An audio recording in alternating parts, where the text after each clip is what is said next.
The assistant coaching situation deserves specific mention because it has been insufficiently examined in the broader accountability conversation. When a head coach's sideline conduct toward the franchise player has been visually documented on multiple occasions, the assistant coaches in that environment have their own institutional position. January's documented interactions with Clark, the physical grab captured in earlier footage, the sideline confrontations are not the head coach's conduct alone. They represent a coaching staff culture that has been permitted to develop and has not been publicly corrected by the organizational leadership above it. That culture is a front office accountability question, not only a head coaching one. The front office accountability question Cox cross-off and the ownership level above them is the one that the season's documented record makes most urgent because the head coaching decision and the assistant coaching environment around it and the reporting violations and the rotation philosophy and the player development approach, all of these flow from hiring decisions and organizational oversight decisions made at the front office and ownership level. The coaching staff is the expression of an organizational philosophy. The organizational philosophy is the responsibility of the people who hired the coaching staff and have continued to retain it through the accumulation of this season's documented record. She's done with Stephanie White. Look at this here. This is a player that is mentally done. Stephanie White, congratulations. You have mentally defeated Caitlin Clark. She's done. Welcome to Keep the Vision. Make sure you like, comment, subscribe, share the channel, hit that bell notification and hype the video. That'd be greatly appreciated as always. This thing is over. I'm letting it be known once again. I'm rooting for Caitlin Clark 100%. The bench footage of Clark with her head down is not being analyzed here as a psychological diagnosis. Body language is not a precise instrument, and responsible analysis does not treat a single visual moment as definitive evidence of an athlete's internal state. What the footage does document legitimately and without overreach is a visible departure from the competitive engagement posture that Clark has displayed throughout the season's earlier games. The contrast between her bench demeanor in games where the organizational environment was generating momentum and her demeanor in this footage is documentable and directional. It reflects something. The specific content of that something is for Clark to characterize if she chooses to. The existence of the contrast is visible in the record. This whole debacle with Stephanie White crashing out on her and benching her. Take a look at this interaction between Caitlin Clark and Aaliyah Boston. They're whispering things to each other. This is after the crash out. This is after all of that. You see it. Caitlin Clark's like, yo, we gotta get this idiot the hell out of here. We gotta get this idiot out of here. Aaliyah, I will not be signing my epic deal. The bench conversation between Clark and Boston, private, physically shielded from cameras, occurring in the immediate aftermath of the sideline incident, is documented, but not interpretable at the content level. Responsible analysis does not reconstruct private conversations between athletes. What the footage does document is that two of the franchise's most important players sought a private communication channel in a visible moment of competitive and interpersonal stress. The existence of that exchange in that moment is itself analytically significant as a behavioral signal. Its content belongs to the players who had it. What is not private and what is fully available for analytical examination is the tactical data surrounding the game's outcome. And this is where a specific piece of reporting from Jason Whitlock reframes the rotation management conversation in a way that deserves direct examination. Stephanie White rotated her players like they were playing 3 games in 4 nights. It was actually Portland playing its 3rd game in 4 nights. Stephanie White played 11 players in the first quarter. Wrong coach. Fire that bozo. Fire that bozo. There is no reason to play 11 different players in 1 quarter. This lady wants to be the smartest person in the room. That's the dangerous person to me. I never want to, I don't feel like I'm the smartest person in the room. I damn sure. Whitlock documented a fact that the standard box score analysis of this game had not surfaced prominently.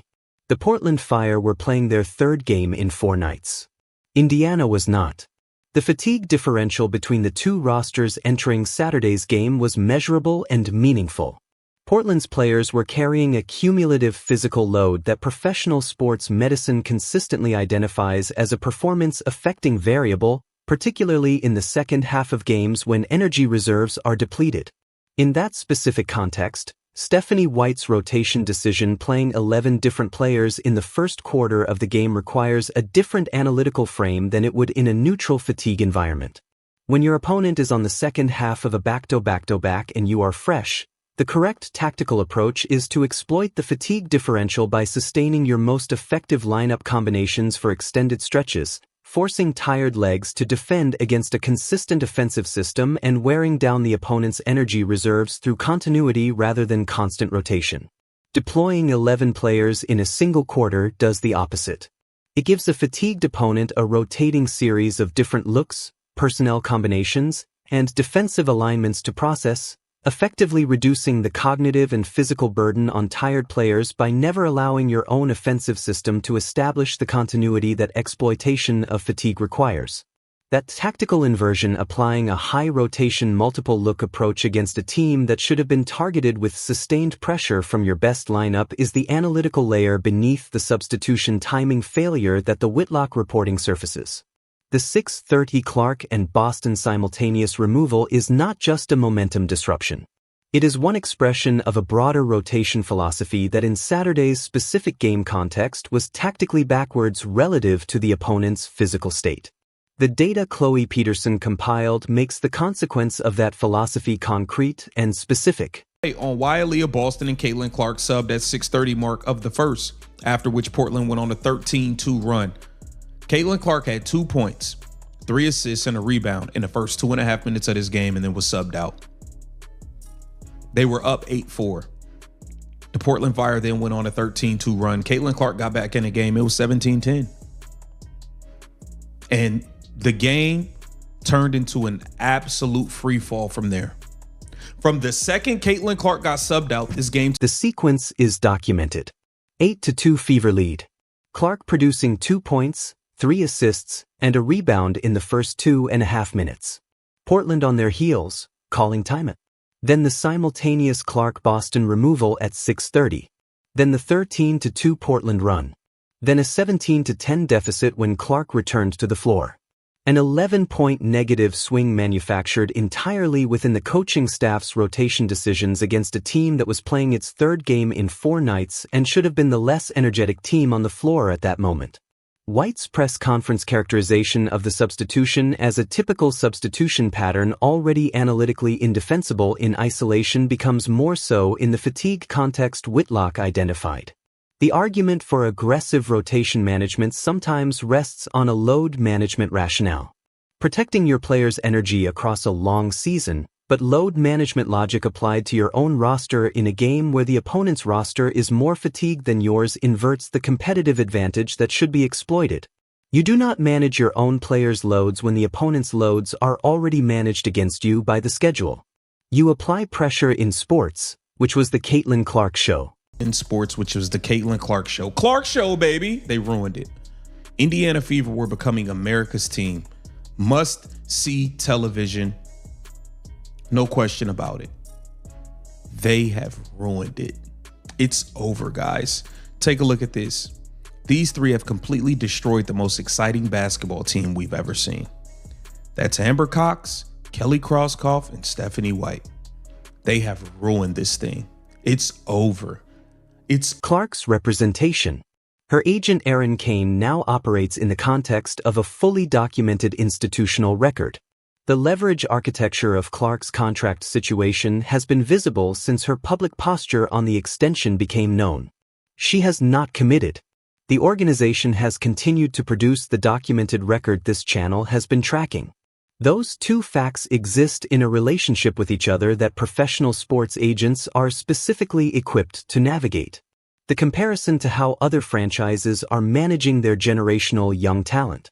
Dallas, with Paige Buicks being the most directly relevant current example, is analytically useful not as emotional contrast but as organizational benchmark.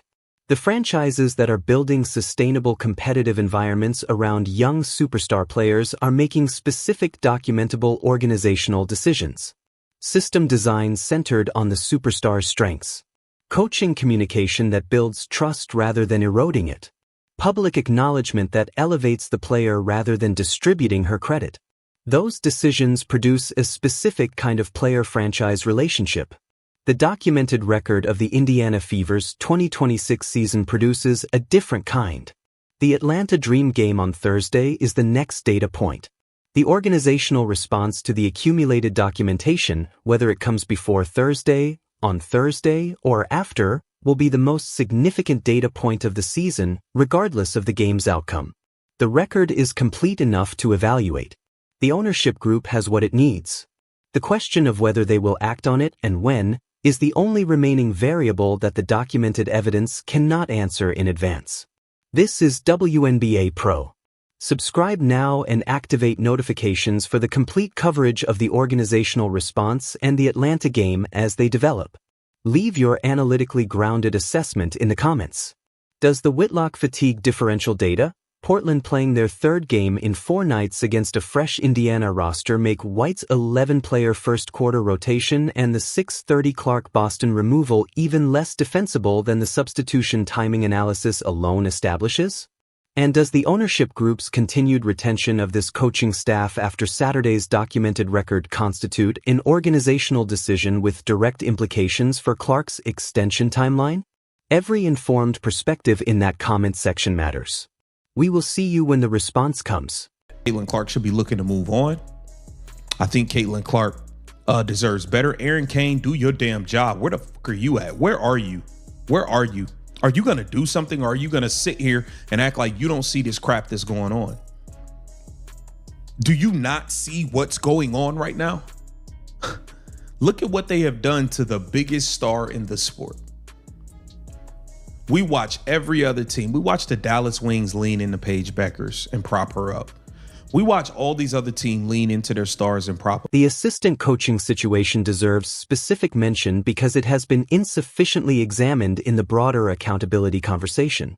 When a head coach's sideline conduct toward the franchise player has been visually documented on multiple occasions, the assistant coaches in that environment have their own institutional position. January's documented interactions with Clark, the physical grab captured in earlier footage, the sideline confrontations are not the head coach's conduct alone. They represent a coaching staff culture that has been permitted to develop and has not been publicly corrected by the organizational leadership above it. That culture is a front office accountability question, not only a head coaching one. The front office accountability question Cox cross-off and the ownership level above them is the one that the season's documented record makes most urgent because the head coaching decision and the assistant coaching environment around it and the reporting violations and the rotation philosophy and the player development approach, all of these flow from hiring decisions and organizational oversight decisions made at the front office and ownership level. The coaching staff is the expression of an organizational philosophy. The organizational philosophy is the responsibility of the people who hired the coaching staff and have continued to retain it through the accumulation of this season's documented record.